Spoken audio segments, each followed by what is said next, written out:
Idefran, Instituto de Divulgação Espírita de Franca, apresenta Sementeira Cristã. Oferecimento: Escritório Modelo, Contabilidade, Informática, Serviços de Despachante, Pegue Leve, Distribuição e Supermercado, Grafimpress, o papel real da impressão, Escolas Pestalozzi, uma boa educação é para sempre, e Panificadora Pão Nosso, com estacionamento para clientes.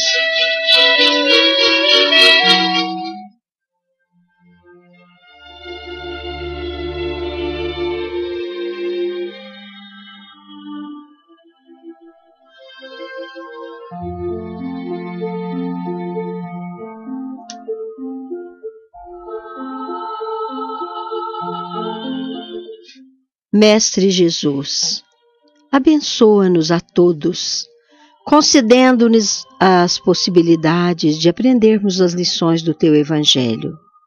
Inspire-nos e a todos aqueles que vierem estar conosco na reunião bendita da Sementeira de Paz e de Amor, assim como a todos os nossos irmãos, habitantes desta casa planetária, ainda carregados de culpas e consequências aflitivas.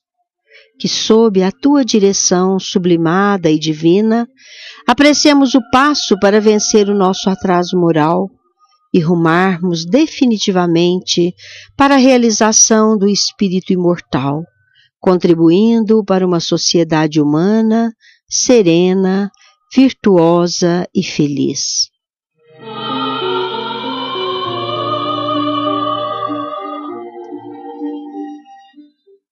Com as pessoas de boa vontade e com todos que se dispuserem a estar conosco nesta conversa amiga, mais um Sementeira Cristã, programa espírita produzido e dirigido pela equipe do Idefran, Instituto de Divulgação Espírita de Franca.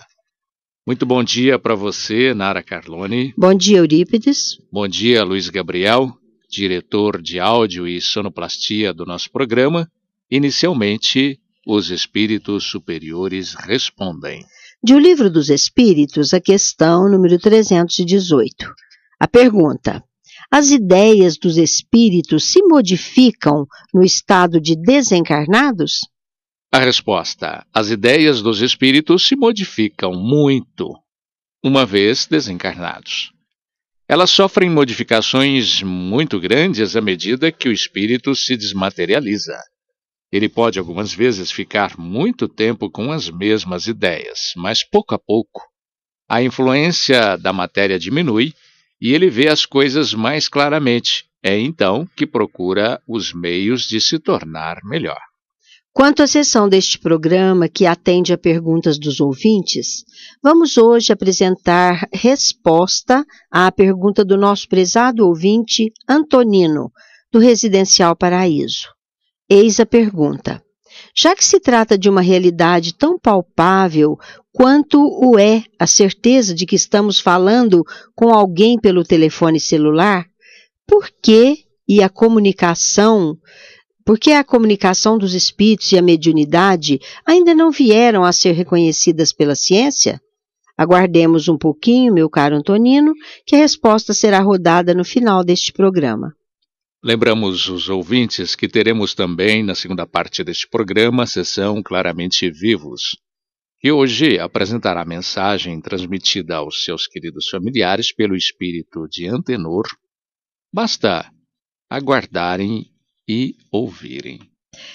Meus ouvintes, no programa de hoje vocês terão contato com um assunto de grande interesse, especialmente nos dias atuais, em que defrontamos com sérios problemas de conduta humana, principalmente com relação a jovens e até a crianças. São problemas sérios que nos sufocam ante as boas intenções de um relacionamento proveitoso, porque respeitoso entre as pessoas é aquilo que lhe satisfaz a essência moral, os mais nobres sentimentos. A realidade, todavia, faz que muitos acreditem que a ética e a moral foram descartadas da receita das boas relações sociais. Mas as ferramentas indispensáveis ao conserto da situação indesejada estão em nossas mãos. É a sociedade que se descuida ante as obrigações de formação das gerações que nos vão sucedendo, deixando para alguém que ainda não existe o cuidado especializado, que todavia não está à disposição dos pais e verdadeiros responsáveis pela educação dos filhos. E como tudo isso decorre de uma educação cujo aspecto principal é o da formação do caráter do homem, vamos tratar aqui da educação, prestando destaque crítico àquela educação resultante dos agressivos meios de comunicação, sobretudo da mídia digital, isto é, veiculada por esse gigante que se apossa dos espaços sociais, não só, também familiares e individuais, chamado internet. Quando se fala em prática da educação, muitos esperam uma receita pronta, um manual infalível que bastaria ser aplicado, e eis que o resultado sugeriria satisfatório. Mas educação é muito mais uma influência de espírito a espírito do que a adoção de regras específicas. Por isso, é impossível indicar modelos rígidos de ação. Para melhor compreendermos os métodos possíveis de educação moral, é preciso ter em mente que o ato moral é um ato de liberdade. Ninguém age moralmente sob coação. Nem o medo, nem o desejo de recompensa são auxiliares da verdadeira moralidade. Por isso, os castigos, os prêmios, a violência física e moral podem até produzir um efeito temporário de contenção e obediência, mas assim que o indivíduo se livra do poder que o oprime, dará plena vazão aos seus desejos reprimidos. Educação moral é o despertar da consciência, apoiada pela compreensão da vida e fundamentada na vontade livre do indivíduo. Uma pessoa moralizada é aquela que age voluntariamente no bem. Por tudo isso, é que conseguir a livre adesão da vontade para a prática do bem é o desafio e o dever da verdadeira educação. Para vencer este desafio, qual o de despertar a consciência para as leis divinas depositadas e dormentes no indivíduo, necessário se faz abordar aqui a atualíssima questão da internet e da mídia em geral, como aspecto a fazer parte das nossas experiências atuais no relacionamento familiar, especialmente nas relações pais e filhos. É assunto do nosso programa de hoje, mas vamos dar um tempinho para o nosso momento musical para reflexão. De autoria de Isaías Claro e Hernani Ferreira, com o coral Tianina, O Evangelho é Luz.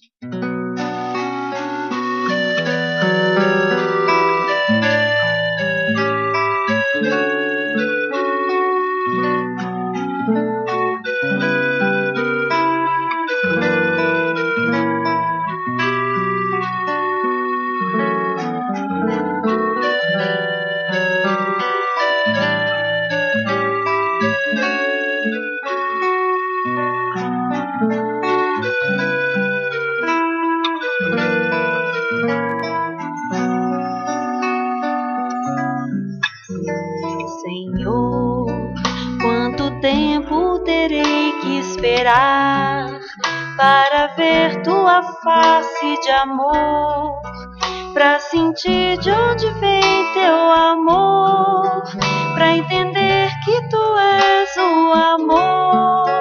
Quanto tempo, Senhor, quanto tempo, Senhor, quantos corpos terei que vestir, quantos nomes terei que assinar, quantas vezes me farás criança, pra entender que tu és o amor.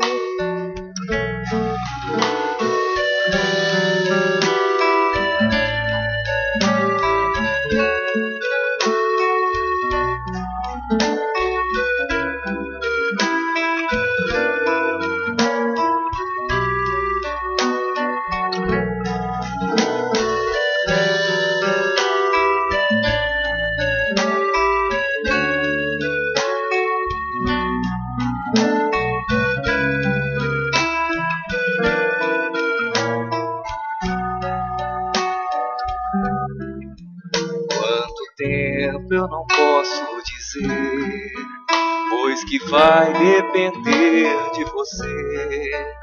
O caminho eu te dei pra seguir, mas você só se faz repetir.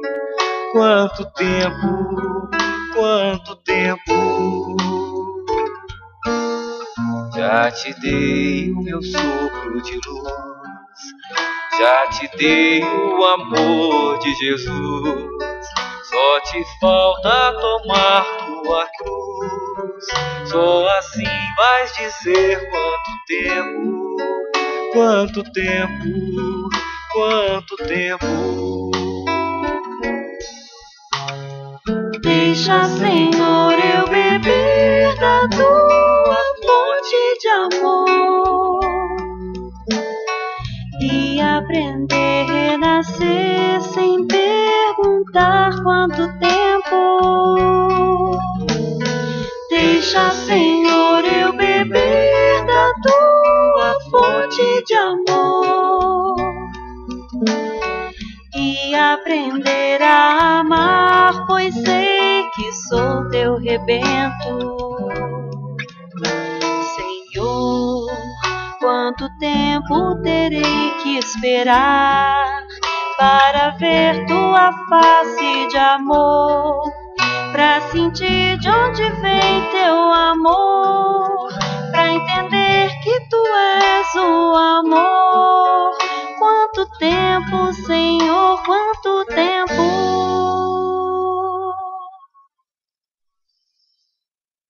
Retificando, a música é Quanto Tempo, cantada por Ana Lívia e Everton, de autoria de Osni Renato de Mello.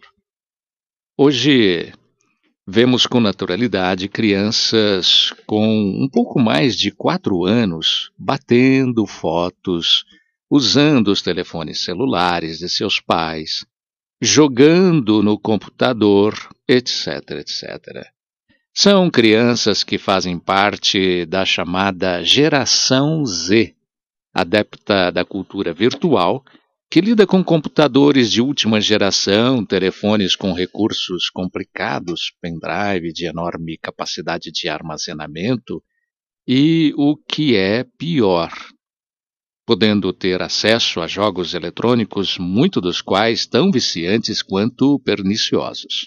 Ainda em edição recente, o jornal A Folha de São Paulo, no seu caderno Saúde, destacou matéria em que chama a atenção dos pais para o jogo online denominado RPG, cujo domínio viciante de crianças e adolescentes é tão forte que psicólogos e psiquiatras estão se adaptando para se dedicarem ao tratamento desses nossos irmãos, cujo fascínio é tão grande que chegam a afirmar que enquanto jogam durante longos períodos, por força da natureza do próprio jogo, dizem sentir-se muito mais felizes do que se sentem felizes ante a família e ante a vida.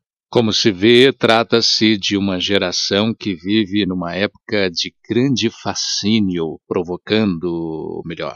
provocado pelo mundo mágico da tecnologia que a cada minuto tem novos avanços que tanto podem trazer benefícios como malefícios. Com relação às crianças, antes mesmo dos 5 anos de idade, ainda que não estejam acessando o daninho RPG, estão ganhando familiaridade operacional ante as máquinas futuristas, até assustando os adultos acostumados a sentir algum desconforto frente ao computador e aos botões do virtualismo complicado. Sem falarmos do fato de sermos levados a nos considerar ultrapassados e a sermos induzidos a pensar que nossos filhos são verdadeiros gênios. A cultura digital e virtual tem crescido de forma desenfreada nos últimos 40 anos, acabando por causar algum tipo de problema para as gerações que se sucedem. Um dos principais problemas é o da aprendizagem. Os jovens e adultos, após o início da era digital, passaram a ter mais rapidez de pensamento, mas, por outro lado, desenvolveram uma incapacidade para a linearidade, que envolve uma só dimensão. Isto quer dizer que o advento da digitalidade e da virtualidade contribui muito para facilitar algumas áreas do conhecimento. Porém, em outras, que exigem mais seriedade e concentração, acabou por colaborar para o surgimento de algumas dificuldades. A leitura em profundidade, por exemplo, foi substituída pela massa de informações, em sua maioria superficial. A memória, por sua vez, perdeu a importância. A internet se tornou a memória externa. Passou-se a ler rapidamente, sem análise nem crítica. Como consequência, o cérebro começou a ter dificuldades na hora de ler com concentração. Outra dificuldade que surge com a geração Z é a da comunicação. As crianças revelam pouca disposição para a comunicação verbal e para as habilidades de convívio, o que acaba prejudicando as relações familiares e sociais. E podemos acrescentar com segurança que a cultura virtual não se refere apenas a computadores, mas também à forma de comunicação televisiva, radiofônica e telefônica. Os danos provocados às crianças são inúmeros. Podemos citar a influência de marketing e consumismo, a erotização precoce, a inversão de valores, a falsa igualdade social, etc, etc. A ninguém cabe alegar ignorância de noticiários policiais darem conta da existência de pedofilia, imagens obscenas e de acesso de internautas e espectadores em idade imprópria a essa inconveniente realidade. Daí nos vem a certeza de que o mundo digital e virtual é de grande importância para a humanidade. Antes, porém, é necessário que crianças e jovens tenham contato com livros e recebam informação, mas com a educação do caráter, com indestrutíveis princípios morais. Bill Gates, maior fortuna pessoal do mundo, sócio fundador da Microsoft, que construiu o primeiro computador, sabiamente disse: "Meus filhos terão computadores, sim, mas antes terão livros. Sem livros, sem leitura, os nossos filhos são incapazes de escrever, inclusive a sua própria história." Urge que nos demos conta dessa realidade. A internet estimula certos modelos que nos levam a pensar e desestimula outros. O pensamento focado é algo que age claramente e desencoraja. O conhecimento fica mais amplo, porém mais superficial. É de suma importância que os adultos exerçam vigilância com relação ao uso de crianças e jovens, ao uso que as crianças e jovens fazem dos nossos recursos tecnológicos e dessas novas formas de comunicação. Tomando os devidos cuidados com as influências negativas e aplicando-lhes substitutivos de bom senso, nossos filhos pertencentes a essa nova geração passarão a lidar com as diversas situações com muito mais agilidade e compreensão. As crianças hoje realmente apresentam maior autonomia em suas ações, mas como as de ontem, têm as mesmas necessidades de alguém que lhes digam o que devem e o que não devem fazer. Fala-se muito das crianças índigo e das crianças cristais, mas é fundamental que também elas se beneficiem construtivamente da reencarnação com que foram contempladas pelo Senhor da vida, que recebam dos pais ou responsáveis a orientação indispensável com base na ética e na moral. Precisam da mesma forma de disciplina e limites. Elas não são simplesmente cérebros ansiosos por mais e mais conhecimentos. São espíritos no caminho da evolução, vivendo num planeta escola. Necessitam de experiências afetivas, motivo pelo qual não podem dispensar brincadeiras como outras crianças. Ou, melhor dizendo, com outras crianças. Necessitam de trocas de experiências e de conhecimentos, de entendimento, de enfoques diferentes ante a diversidade de aspectos da realidade moral e material com que defrontam de conflitos, e isso só é possível vivenciando experiências familiares e sociais orientadas pela moral cristã. O tema central de hoje vai continuar, mas agora o nosso momento musical mediúnico, de autoria do Espírito de Assis Valente, pela psicografia de Jorge Risini, na voz de Gilberto Santamaria, Perdão ao Mestre.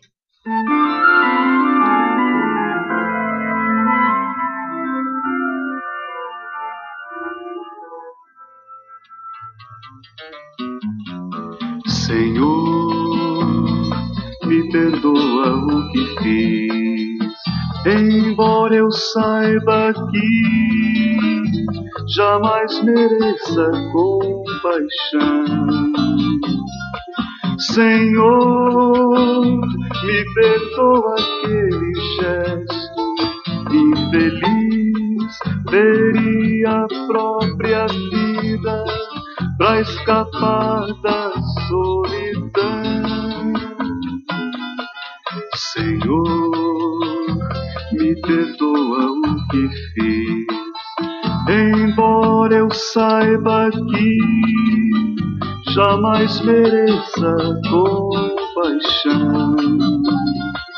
Senhor, me perdoa aquele gesto infeliz, teria a própria vida pra escapar da solidão. Perdão, ó Mestre, eu não sabia que além da morte minha vida prosseguia, e agora choro arrependido a implorar o teu perdão no meu samba canção.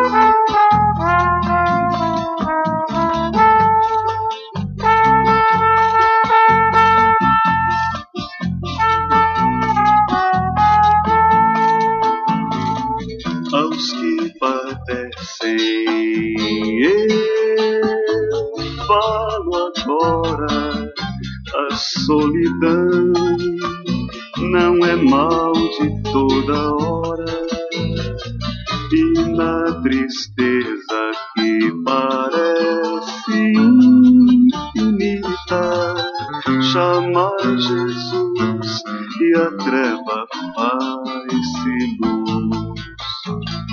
Chamai Jesus e a treva faz-se luz. Chamai Jesus e a treva faz-se luz.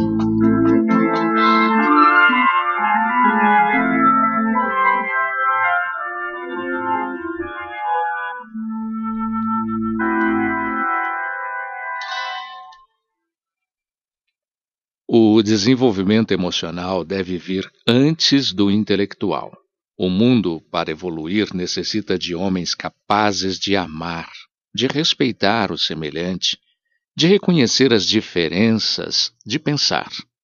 Do ponto de vista da harmonização com os desígnios das leis de Deus, que são as fontes da verdadeira felicidade, mais se beneficia um medíocre de caráter e moralidade do que um gênio, sem moral e deformado pelas sombras. Pesquisa recente realizada em países em que não faltam escolas de qualidade revelou que cabe à família nada menos que 3/4 de influência na formação da personalidade de seus cidadãos, o que comprova a grande responsabilidade dos pais na formação intelectual e moral da família. Vivemos uma era de luxo, de consumismo exagerado, requerendo-nos que as necessidades nos sejam satisfeitas imediatamente. Existem jovens cuja mesada é maior do que aquilo que a geração anterior ganhava durante um ano inteiro. Isso é admirável, mas muitos problemas que afetam a nossa juventude podem encontrar respostas nessa realidade. Por exemplo, a taxa alarmante de delinquência juvenil, o uso de drogas, a libertinagem sexual. Pode-se afirmar, portanto, que a facilidade sem limites oferecida aos filhos deseduca, desvaloriza o que lhes é ofertado.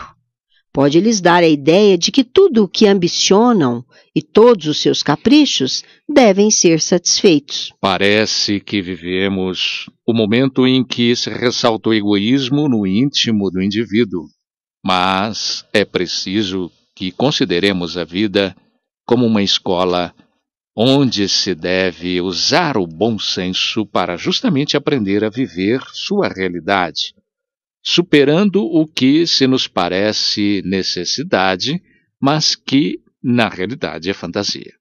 Existe, sim, a forma mais eficiente de educar e praticar a liberdade com responsabilidade. É aos pais e responsáveis que cabe aprender, através de conhecimento dos princípios morais, assimilados diretamente dos ensinamentos do Evangelho. É a eles que cabe dizer não, quando não é justamente o melhor para o seu filho, ou dizer sim, quando o sim é o reflexo dos princípios de bom senso. É pela disciplina moral que as crianças de hoje saberão receber o não que a vida lhes impõe a todo momento, sem que se deixem perturbar psiquicamente, tanto ética quanto moralmente. A palavra-chave é responsabilidade por tudo que se faz. Todos nós desejamos o melhor para nossos filhos. No entanto, não basta desejar. É necessário criar condições reais para o desejo e para a satisfação. E estas condições são praticadas no espaço da socialização primária, isto é, no espaço da convivência familiar. É no espaço familiar que temos a oportunidade de mostrar os verdadeiros valores, estabelecer regras e construir a necessária carga afetiva, tão importante tanto nas relações da família quanto da sociedade.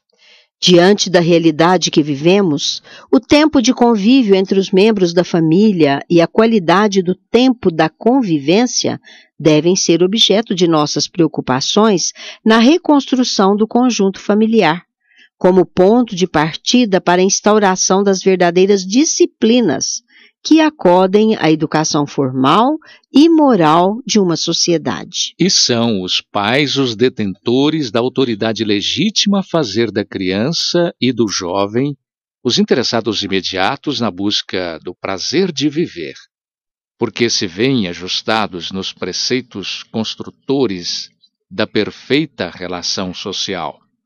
É preciso que sejam ensinados a amadurecer enquanto crescem, para que alcancem a autonomia própria, sabendo que a liberdade tem um preço.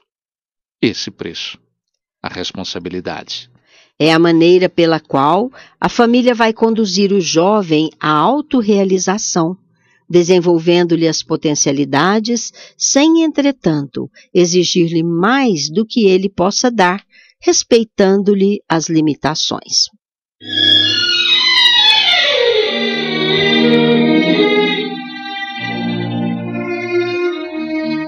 Estamos apresentando Sementeira Cristã. Oferecimento: Escritório Modelo Contabilidade, Informática, Serviços de Despachante, Escritório Modelo Centro e Estação, Pegue Leve Distribuição e Supermercados, Cesta Básica, Produtos de Limpeza, Descartáveis, Sucos em Pó e Líquidos, melhores preços para sua empresa, Distribuição Rua Carlos de Vilhena 4270, Vila Imperador, Televendas 16 3707 2870, Loja Estação, Direção, Rua Voluntário Mário Mazzini, 1902, fone 16-3723-2888. Escolas Pestalozzi, Educação Infantil, Ensino Fundamental, Ensino Médio. Agende uma visita, fone 3711-0100. Pestalozzi educa, humaniza e faz crescer. Escolas Pestalozzi, uma boa educação é para sempre. Acesse www.pestalozzi.com.br. Grafimpress, o verdadeiro papel da impressão. Rua José Bonifácio 361, Vila Nicásio, 3722-0410 e 3722-0418. Panificadora Pão Nosso, Rua Padre Anchieta 2163 Centro, 3722-2933, com estacionamento para clientes. Idefran, Instituto de Divulgação Espírita de Franca, Major Claudiano 2181 Centro, www.idefran.com.br.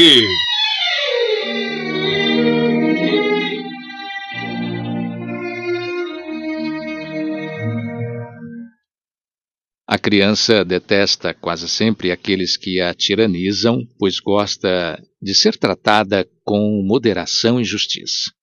Mas, por outro lado, despreza ou agride o pai frouxo e piegas e a mãe cuja incapacidade de impor lhe desvia a força do amor, pelo que perde a necessária autoridade. A autoridade legítima se faz com a força moral. O exemplo é a força que se constitui no modelo digno de ser imitado.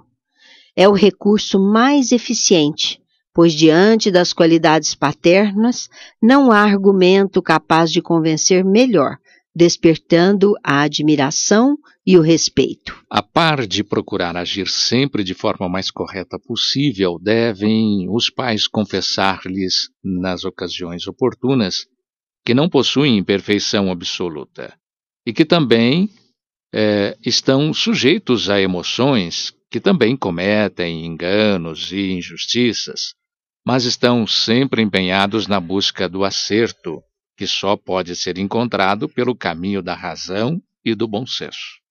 Deixar claro para os filhos que também são humanos e não deuses infalíveis, preservando-os de possíveis traumas em face de decepções graves. Libertar os filhos de qualquer sentimento de culpa, animando-os a compreender que todos somos caminhantes na busca da perfeição.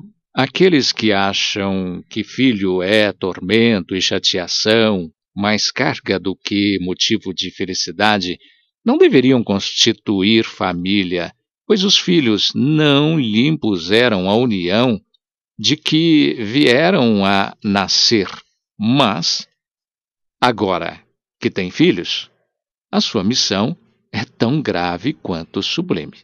Paternidade é função para a qual não há férias. 13º, nem aposentadoria. Não é cargo para ser fiscal nem amiguinho, mas para ser pai e mãe. É preciso ser amorosamente atento, amorosamente envolvido, amorosamente interessado.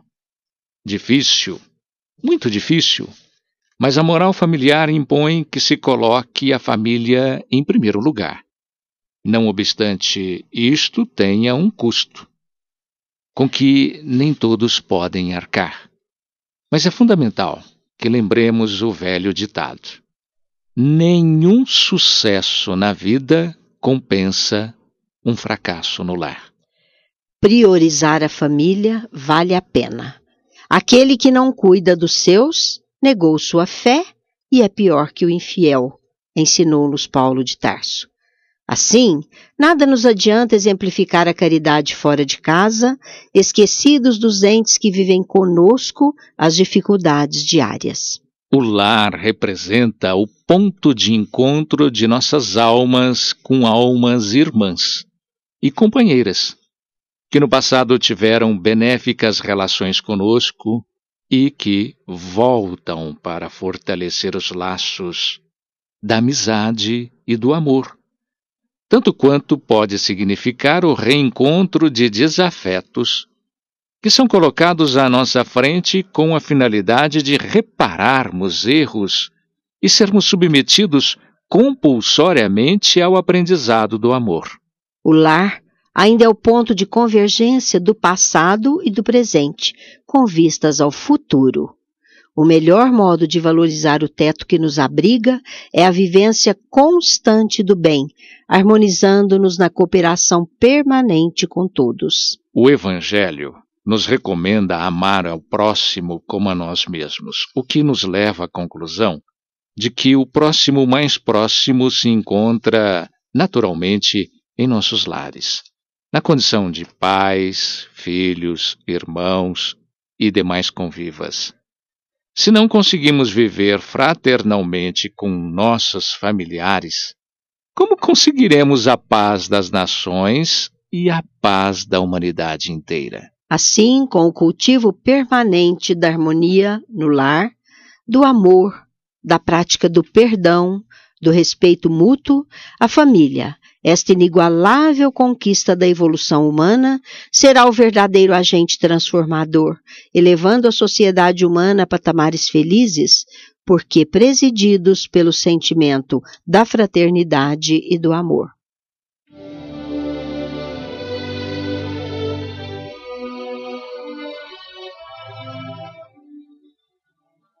Agora, ouvintes, teremos em nossa dimensão a apresentação do companheiro Vicente Benatti.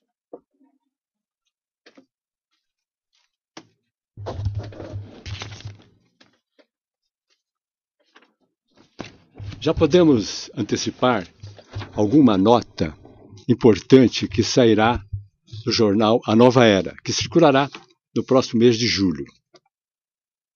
O editorial falará sobre a ciência, o espiritismo e a glândula pineal, como também leremos sobre a cura espiritual, perspectiva espírita quanto à redução da maioridade penal, e os Jogos e a Paz, referindo-se ao fato de o Brasil sediar a Copa do Mundo de Futebol, e etc, etc.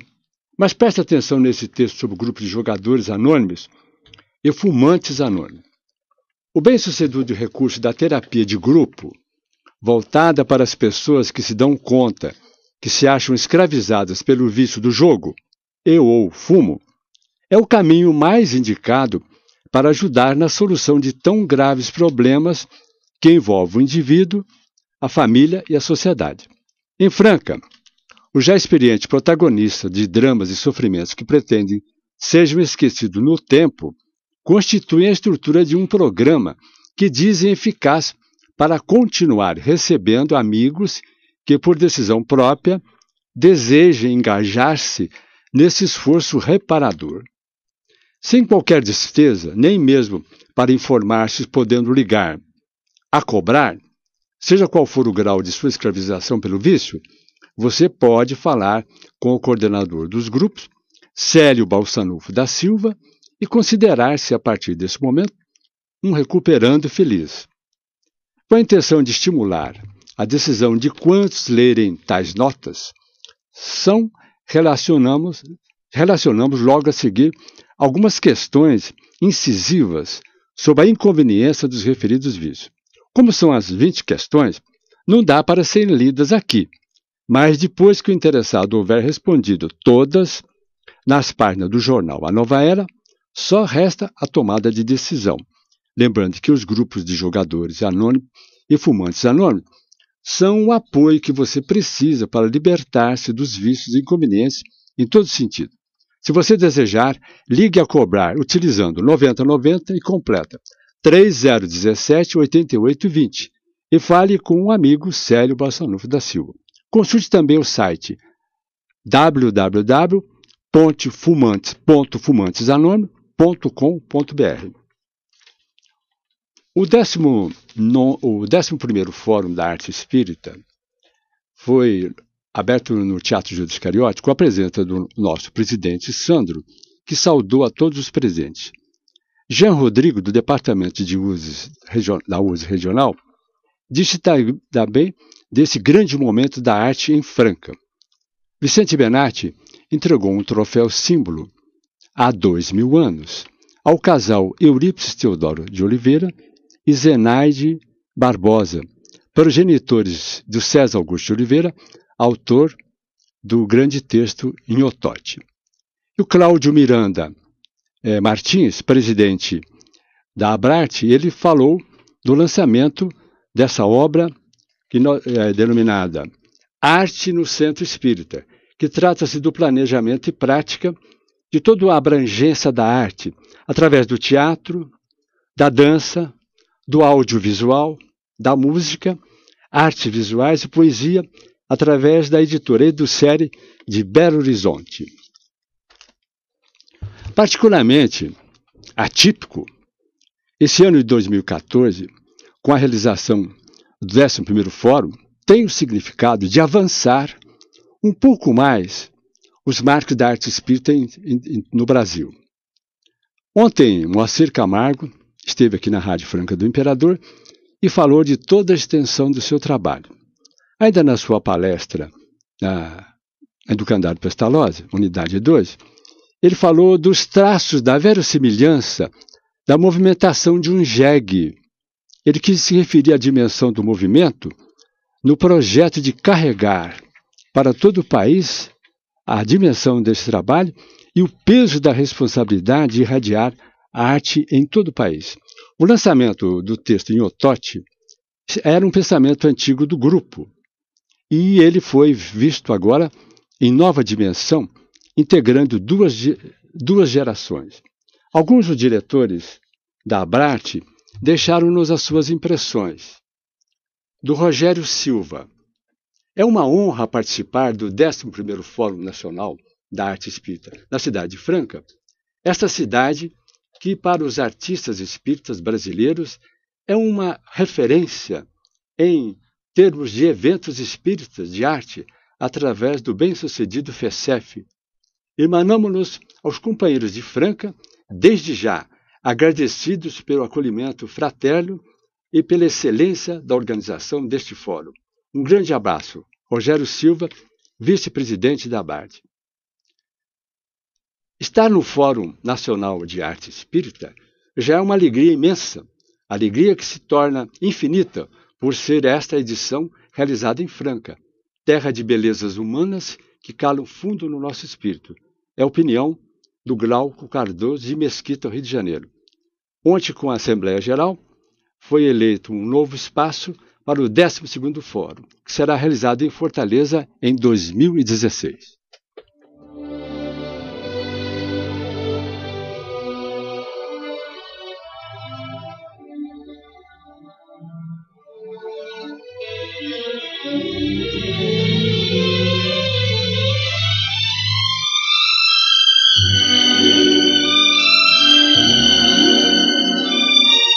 Sementeira Cristã apresenta a seguir Claramente Vivos. Hoje ouviremos mensagem transmitida aos seus queridos familiares pelo espírito de Antenor, na qual ele se refere ao afeto ferido pelo arrebatamento de seu corpo físico pela morte, assim como a de amigos e familiares, mas assegura que todos estão se firmando como convém, graças aos recursos advindos das fontes da espiritualidade caridosa. Vamos ouvi-la na interpretação do nosso companheiro Eurí Carvalho. Querida Lélia, minha querida filha, Deus abençoe o seu coração e o seu caminho, concedendo-nos a todos paz e fortaleza espiritual. Estamos nos passos uns dos outros, minha filha, como não podemos deixar de ser. A morte é apenas mudança, não ausência. E um dia, com o amparo de Deus, ver-nos-emos reunidos todos novamente, desfrutando a felicidade do reencontro.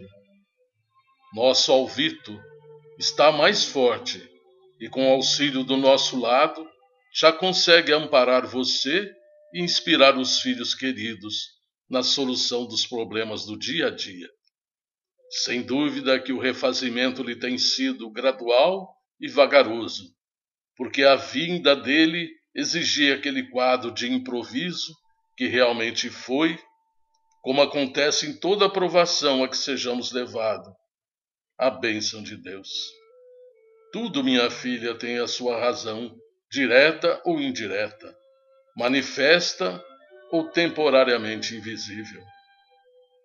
Nosso Nogueira trazia, no plano da nova existência, aquela despedida assim, repentina, a ecoar-lhe dolorosamente na sensibilidade de esposa e mãe.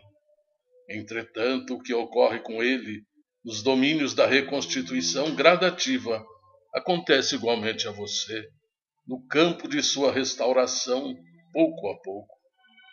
Sob o auxílio da providência divina e com apoio no tempo, as suas forças vão sendo recuperadas. Tão somente agora, nos meses últimos, é que a vemos efetivamente melhorada do ponto de vista da resistência moral. Você realmente saiu do hospital de modo rápido, depois do acidente, mas apenas com o amparo da oração e da meditação, do esforço persistente e da paciência laboriosamente exercitada, é que você está saindo do sofrimento moral mais intenso. O mesmo sucede com o nosso Nogueira, que na estrutura daquele ânimo inquebrantável que lhe conhecemos, muito lutou a princípio para se acomodar com a realidade, de vez que não esperava se ver assim tão violentamente arrancado ao seu convívio e ao convívio dos filhos queridos. Mas, com a bondade do Senhor, luz incessante sobre nós todos, tudo que era sombra já se desfez. Agora é seguirmos adiante, fazendo o quanto possível para que a harmonia se faça entre os nossos. Nesse sentido, tanto nosso Alvito quanto nós mesmos contamos com seu materno esforço a fim de que a paz dos filhos queridos seja sustentada acima das lutas que aparecerem. Tenhamos calma e tolerância para realizar as renovações necessárias com a precisa firmeza. Às vezes, na existência terrestre, chegam até nós criaturas do nosso próprio passado, à afeição de credores, junto de quem devemos exercitar a compreensão e o devotamento, a harmonia e a bênção todos os dias. Assim, pois, entrelacemos os nossos corações no entendimento, para que o entendimento nos ilumine. As pessoas se modificam para melhor quando nos observam realizando esforço idêntico. Desse modo, você, na condição de mãe, abençoe e ajude sempre, construindo a paz entre todos. Você não está, nem estará sozinha. Confiemos. Diga, filha, a nossa Nayá, que as dificuldades têm sido grandes para refazer a tranquilidade em tudo e em todos.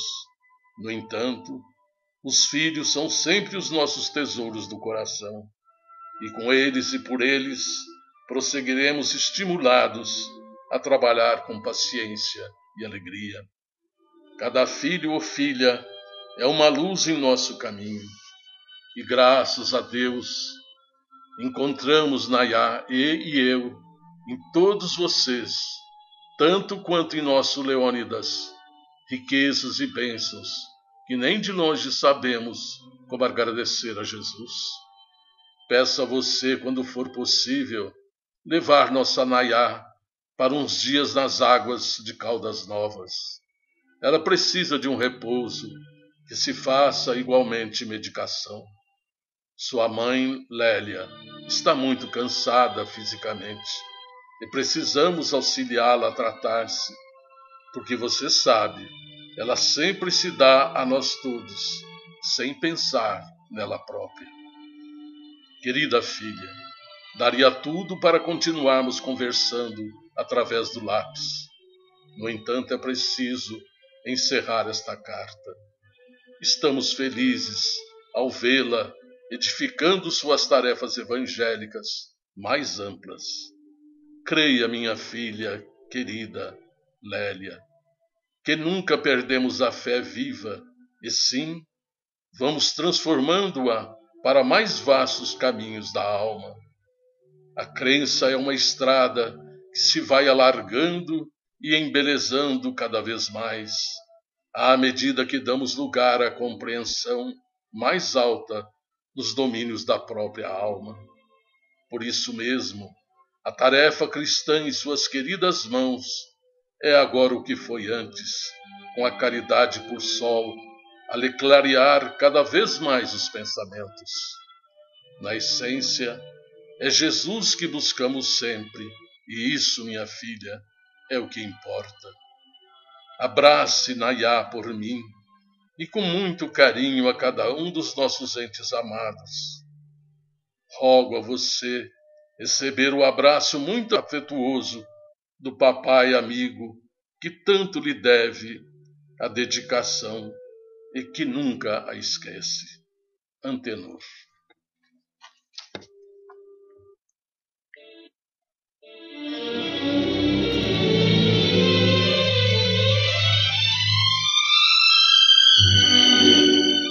Um clube de livro espírita é a maneira mais popular de divulgar a doutrina. E o Clube do Livro Espírita de Franca, administrado pelo IDEFRAN, cumpria a tarefa de bem divulgar o espiritismo graças à quantidade de livros adquirida das editoras e distribuidoras, o que os tornam muito mais baratos.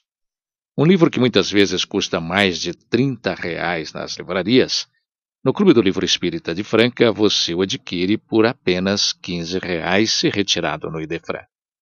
E com o acréscimo da taxa de entrega você pode recebê-lo no local que indicar.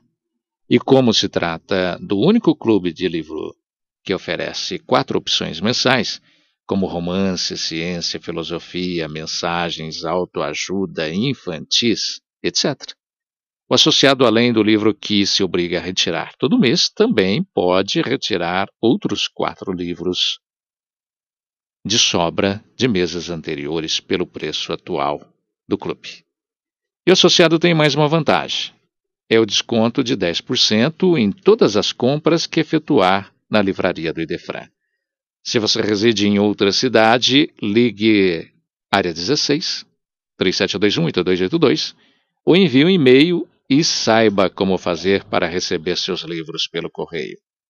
Para saber como funciona o Clube do Livro Espírita de Franca, administrado pelo IDEFRAN, você pode consultar o site idefran.com.br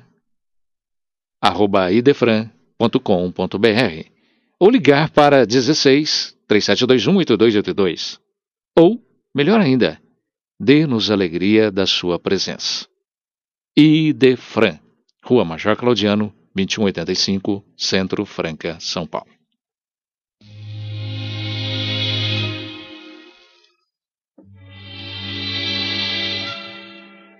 A seguir, Sementeira Cristã apresenta Pergunta e Resposta. Hoje ouviremos resposta à pergunta formulada à equipe do IDEFRAN pelo nosso prezado ouvinte Antonino, do Residencial Paraíso, nos seguintes termos.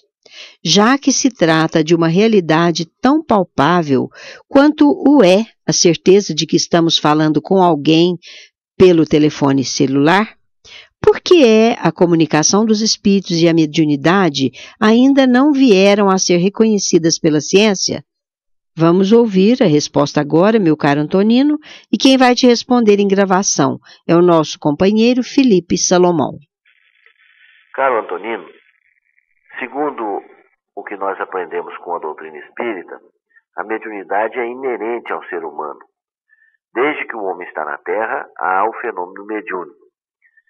Acontece, por isso, que a mediunidade acompanha todos os fatos do homem na história. Se nós fizermos uma busca pelos relatos, em todos os livros de todas as culturas, vamos encontrar o relato de inúmeros fenômenos mediúnicos. Isso significa dizer que não foi o Espiritismo que inventou a mediunidade. A doutrina espírita, com o surgimento do Livro dos Espíritos, no dia 18 de abril de 1857, tratou do assunto e, mais do que isso, deu-lhe às leis que regem os fenômenos mediúnicos. Foi com a doutrina espírita que a mediunidade ganhou o status de ciência mesmo. Agora, a ciência oficial não reconhece a mediunidade porque a ciência é, sobretudo, materialista, embora trate da psique humana. Alguns aspectos da ciência cuidem deste lado do conhecimento. Então, a ciência que não admite a imortalidade da alma não pode falar de mediunidade, porque para falarmos de mediunidade é preciso compreender que a sobrevivência do espírito é fator indispensável.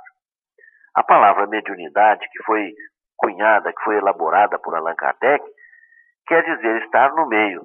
Então o médium é alguém que está entre os desencarnados que residem vivos no mundo espiritual e os encarnados que residem vivos aqui na Terra. Então, a ciência, como não admite a sobrevivência do espírito, ela não pode admitir a mediunidade. Isto um ramo da ciência, o ramo materialista, que quer cuidar apenas da parte material, do aspecto físico do ser humano.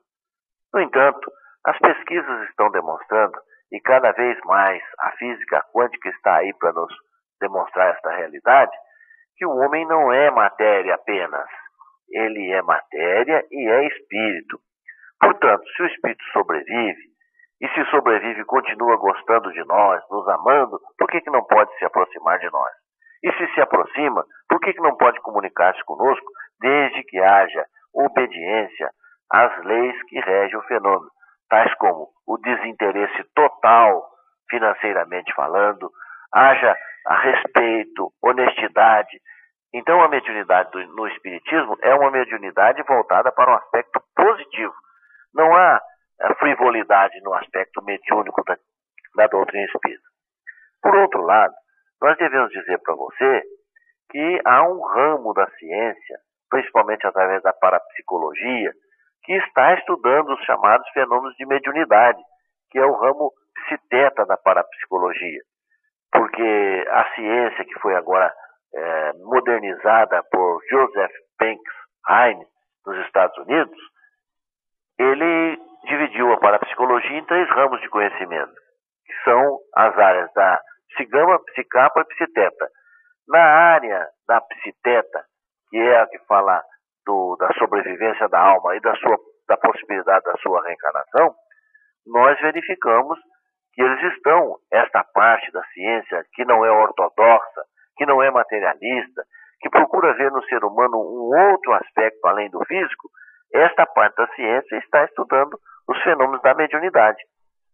Porque sabe que em havendo o espírito, e nós cremos que há, ele se comunicará conosco. E é esta parte da ciência que está se interessando pelo fenômeno da mediunidade.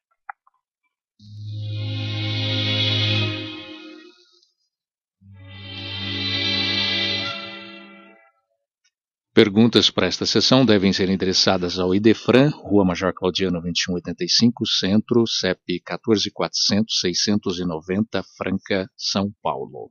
Ou ligue área 16 37218282, ou ainda você poderá formular a sua pergunta por e-mail idefran@idefran.com.br. Toda medicina honesta é serviço do amor, atividade de socorro justo. Mas o trabalho de cura é peculiar a cada espírito. Com esta advertência do espírito André Luiz, pela psicografia de Chico Xavier, encerramos o Sementeira Cristã, agradecendo a todos pela audiência. Lembrem-se que o Sementeira Cristã pode ser ouvido também pela internet. Em tempo real, digite www.radioimperador.com.br. A qualquer hora, www.idefran.com.br. Apresentaram o programa Nara Carlone e Eurípides Mendonça. Participação de Vicente Benatti, Euri Carvalho e Felipe Salomão. Áudio e sonoplastia, Luiz Gabriel. Inserção virtual, Antônio Carlos Essado. Fiquem agora com a celebração dos nossos irmãos católicos.